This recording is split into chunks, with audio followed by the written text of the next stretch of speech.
Salah sasaran, emak-emak nangis kena gas air mata polisi, tas hingga laptop bolong. Aduh,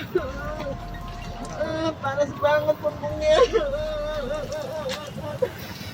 Viral video yang merekam seorang ibu menangis histeris di pinggir jalan menjadi viral di media sosial. Terlihat dalam video seorang wanita yang diduga menjadi korban salah sasaran gas air mata polisi. Emak-emak berkerudung hitam itu terlihat menangis di pinggir jalan. Dia mengaku kesakitan di bagian punggung. Video berdurasi 26 detik ini menunjukkan seorang ibu yang menangis dan terduduk lemas di aspal. Di sampingnya terlihat tas ransel berwarna hitam yang sudah koyak. Kondisi laptop rusak.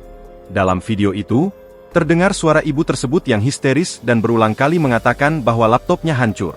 Ia juga menyebutkan bahwa ia baru saja pulang kerja dan menjadi korban salah sasaran. Dalam video itu juga tampak terlihat bercak putih diduga sisa ledakan gas air mata di kemeja batik yang dipakai wanita tersebut.